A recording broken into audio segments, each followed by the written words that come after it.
बिस्मिल्लाहिर्रहमानिर्रहीम।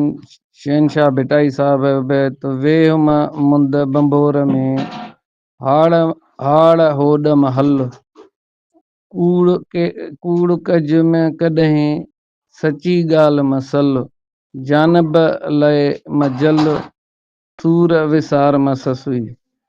हाणे शहनशाह भिटाई साहब आहे, समुंदर आहे, साईं जी माना असां छा कढी सघंदासीं। अरब दिगल अरब ॼाणे क्या ॼाणे लोग गिलोई जे शहनशाह भिटाई साहब असांखे वज़ाहत ॾे त कंहिंजी रीस न आहे। असांजो बि साईं आहे, शहनशाह आहे। हाड़ वेह मुंद बंबोर में, यानी कि हिन दुनिया में बंबोर दुनिया खे भिटाई साहब सॼो आहे। हिन दुनिया में अल्लाह जी यादि खां सवाइ पंतन पाक जी वातियो अल्लाह वातियो रसूल, यानी कि अल्लाह जी रसूल जी यादि खां सवाइ हिन बंबोर में हिकु पल बि न वेह, हिकु मिंट बि न वेह। ख़ुदा खे यादि कर, तूं फज़कुरनी अज़कुरकुम, तूं मूंखे यादि कर मां तोखे यादि कयां। ख़ुदा जी बंदगी में रहो, ख़ुदा जी यादि में रहो। इन जी वज़ाहत इहा आहे। वेह मुंद बंबोर में हाड़ होड़ महल, यानी कि तकबर मां मुतकबिरी इहा न कर। तूं इंसान आहे, खसारे में आहे। क़ुर शरीफ़ में अलाह पाक तोखे अॻे ई चयो आहे तूं खसारे में आहे। वरी अञा हिकु खसारे में ॿियो तकबर मां मुतकबिरी इहा न कर। भिटाई साहब चएसि थो तूं बंदगी कर, नियाज़ निवड़त कर, मोहबत कर ख़ुदा जी मख़लूक सां, ख़ुदा नबी जी उमत सां। तूं एॾी मां तकबर छा, तकबर अलाह खे जुगाए थो, पंतन पाक खे जुगाए थो। उहे बि न कंदा आहिनि तकबर। अलाह जी ज़ात मां उनखे जुगाए थी। कूड़ कज में कॾहिं कूड़ियूं ॻाल्हियूं, कूड़ जीअं भिटाई साहब बैत आहे, कूड़ टियों भेरी कूड़ खसे वठे ईमान। ईमान जी कैंची थी। कूड़ न ॻाल्हाए, कूड़ो कमु न कर, सची ॻाल्हि मसल, सिराते मुस्तक़ीम वारो रस्तो वठि। एदना सिरातल मुस्तक़ीम, हिदायत वारो रस्तो वठि। उन्हनि जी वाट ते हलाए जंहिं ते तुंहिंजा इनाम रखियल आहिनि। उन्हनि जी वाट ते न हलाए जंहिं ते तुंहिंजो ॾमर मढ़ियल आहे। सिराते मुस्तक़ीम वारो रस्तो अता कर, उहो वठ। सिराते मुस्तक़ीम वारा क़ुर शरीफ़ मां सिराते मुस्तक़ीम ते जेके हलिया आहिनि उन्हनि जी सोबत अख़्तियार कर। जानब लाइ मजल, जानब लाइ मदीने वारे मीर लाइ जेको धणी आहे, ख़ालिक मालिक अलाह आहे। धणी बाग़ जो मदीने वारो मीर आहे।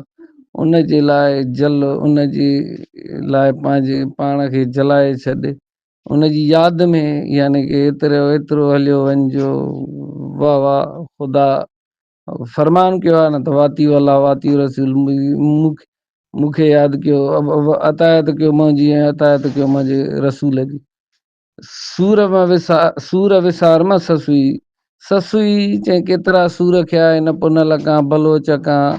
हा एतिरो इश्क कयो ससुई, प्यार कयो हिन बलोच पुनल सां। असांजो त ख़ान पुनल आहे, मुंहिंजो ख़ान पुनल सां आहे प्यार।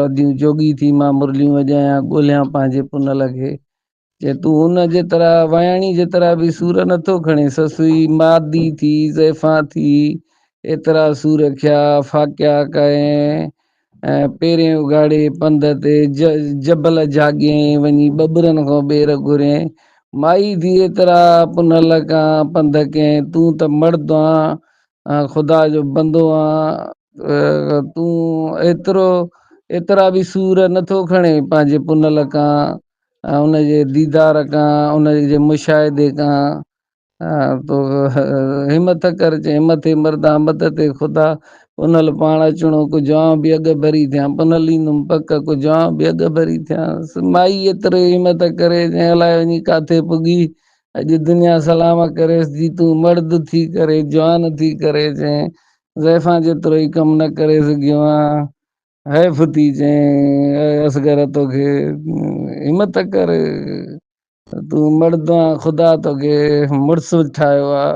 मुड़ुसु माण्हू थी पंहिंजे पुनल जी ॻोल्हा लाइ सूर खणो एतिरा पेचरा कर पंध कर वला वॾा वकड़ वाटई ने शल को कादर करम करे जोगी थी मुरलियूं वॼायां ॻोल्हियां पंहिंजे पुनल खे एतिरा त सूर खणो एतिरो त यादि में हलियो वञिजो माई खे त मारे वञ तूं त जवान आ पुनल जबल जाॻे वञी साईं सां मिल बसि तूं अॻु भरो थी पुनल पाण ईंदो जंहिं सिर्फ़ु इहो यकीन करे एतिरो कमु त कर अस्सलाम वालेकुम इहा ई वज़ाहत शहनशाह भेटा साहिब जी अस्सलाम वालेकुम हक़ मौजूद सदा मौजूद